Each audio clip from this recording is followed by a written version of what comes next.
Hello, everyone. This is Stefan Schreibeis, the superintendent at Glendale Public Schools. And I'm sure you've heard a lot about the coronavirus and what not only it's doing in the world, but our country and in our community. And I just wanted to give a little bit of perspective, my perspective of what I've kind of looked at. By no means am I an expert in this, but I've been researching this for a while now. But the last 2 weeks, I've really been trying to do some preparations and what that looked like. And so I want to give you a perspective.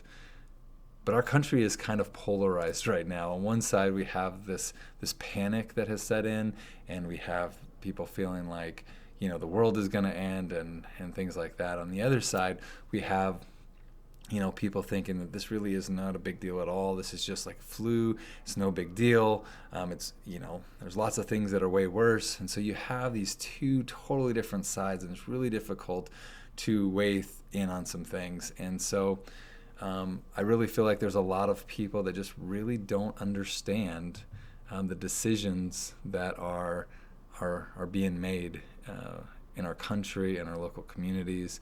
So I just wanted to kind of shed some light as to what I've learned.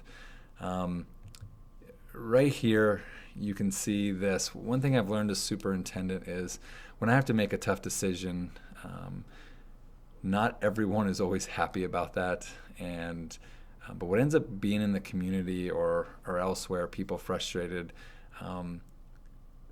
if you look at this iceberg, you see that there's a lot to it.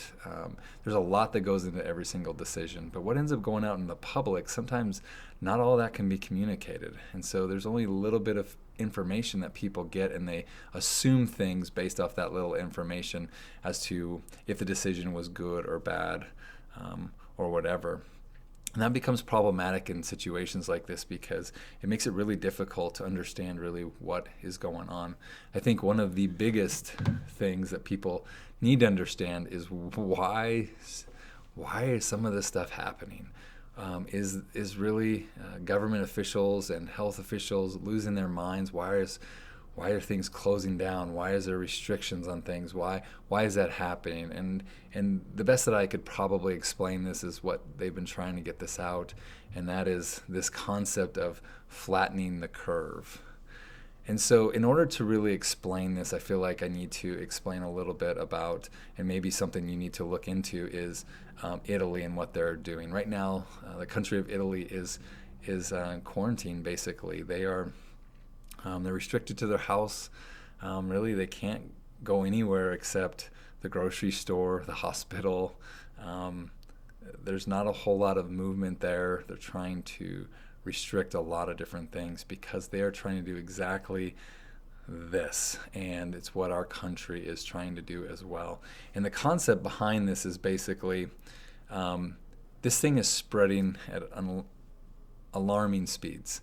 It is spreading very quickly, and with that comes the problems to really overwhelm our hospitals. I actually had a phone call this morning. Actually, it was a video call with a person who lives in Italy because I wanted to find firsthand. I didn't want to just see what I saw online because we all know where, the media and everything, it is really difficult to understand what is truth. And so I actually had a really good conversation with a lady over in Italy, and her husband actually is a OBGYN who no longer has private practice. They shut down his private practice because that's what doctors are doing there, so that they could all go work at the hospital and help out. And it's all based on trying to do this, but it's really interesting to see what is happening over there. And Italy is a really good thing for us to look at as to what we need to prepare for there a little bit ahead of us, and so we can learn a lot from them, from what they that was successful, and some things that maybe weren't as successful. And so, but basically the concept is it's not about the people who say this is just about the flu. It's just like the flu. That's true in some demographics. We're talking about underlying health conditions, and we're talking about people who are getting up there in age. Those are the people that are at risk for a lot of different serious health problems from this coronavirus.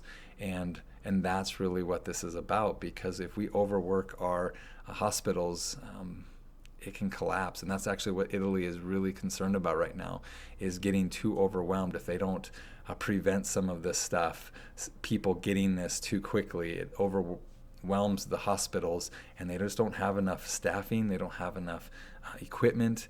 Those are the big concerns, and that's really what all of this stuff is all about, why these decisions are getting made. You're starting to see schools close down all over. It's to try to stop the spread. Some people are like, why are they closing schools down? Kids have very few symptoms, and generally speaking, that's correct.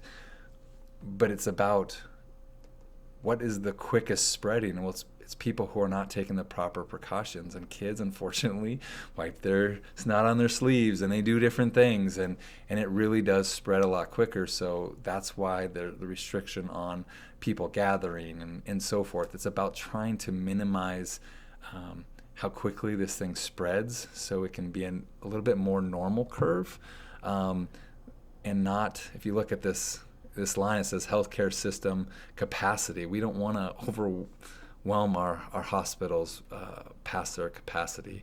And so that is really what this thing is all about, because really it's about protecting three things in each one of our communities. The first is about anybody with underlying health issues or people who are getting up there in age. We have to protect them because they have a huge risk with this. It's also about protecting our hospitals. We need our hospitals in our community, and we need them to be staffed, and we need them to be safe so that they can continue on working. And we need to protect our grocery stores, because that's how we get supplies. In Italy, they restrict how many people are in the grocery stores. And so you might be waiting outside for an hour and a half before you get to go in, and then you need to stay 3 feet from people. That's their reality now. And we need to do measures so that we can keep doing what we do as Americans. And so that is what this thing is about. And so I just really wanted to talk about things we need to change in order to make sure this happens, and then just educate people. Now, this is not a time to panic. It's not what this is about. This is a time to be cautious and to be preventative in how we do this. And I really think that is so important with how we do anything. And so you guys all know this, but I wanted to basically just really quickly go over some of the things you can do to protect yourself and your family. This is from the CDC. Obviously, we all know about washing our hands. It's one of the best ways that you can do. One of the things, not only wash your hands, but don't touch your face. Touching your face just kind of brings it right where it wants to go. And so avoid close contact with people. This is hard to do at times, I get that, but it's just being cautious with how you do things. If you're sick, it's so important that you stay at home. Talking with our local hospital, the big thing is if you feel like you're getting sick, call them. Don't go there and overload them. Just call them. They will talk you through things. If it's not them, call the health department. It is so important to do that step first and do exactly what they're asking you to do. We have to be able to.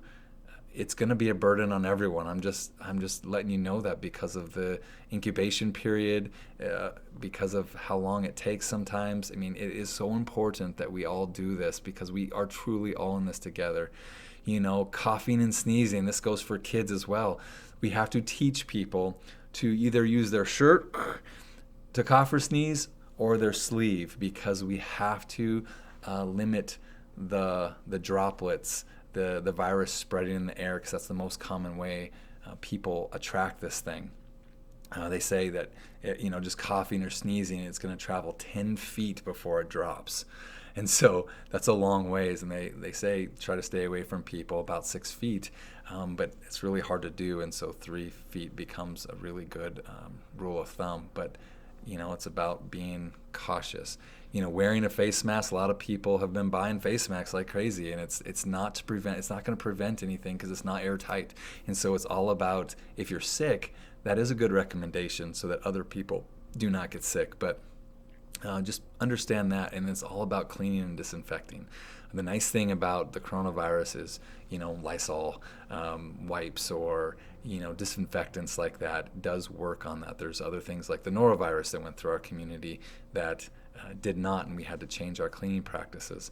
But these are just some of the things that we all know is really important to prevent this thing, and to really just get back to somewhat of a normacy. But this is all something that we have to do because we truly are all in this together.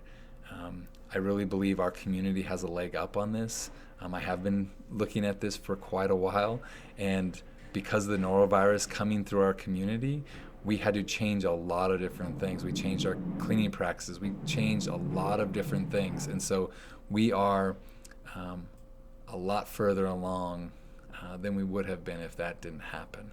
And so there's a lot of good things going, but we have to change how we do things.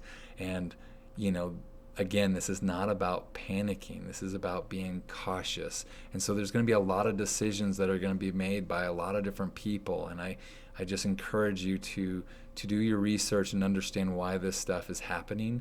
And remember, it's not about what a lot you see on the news or anything. This is truly to make sure that we are protecting the people that we care about, because I guarantee every single person watching this has people that they care about that have underlying health issues or that are getting up there in age. And it is so important that they stay away and to try to be as cautious as they possibly can. And us, especially since this is a school district, we teach our kids that they have to be careful, and we kind of keep them for a while away from people that are in that category, because it is just so vital for that. We truly have to come together in order to do this. This is something that we are all in this together. If, by getting through this in our community, it's going to take every single one of us doing the things that we're supposed to do in order to take care of this. I'm not going to promise that things are always going to be hunky-dory and great, but what I will promise is by coming together, because this community is so amazing, that's what we do best. Is come together, and I know exactly what's going to happen in this community, because we will do exactly that. There's going to be a lot of businesses and a lot of things possibly hurting from this, with some of the things that might come down the road, and hopefully that's not the case. But we have to be prepared, and we have to try to be as cautious as we can to really take care of this. And so I hope this video was informative. Please watch out for more, as I will try to put a bunch of helpful things on Facebook so that people can really understand what is going on and be cautious with what they're doing. And so I just want to sign off by saying this is Stefan Schreibeis, reminding you to wash your hands, be safe, be kind, and love like crazy.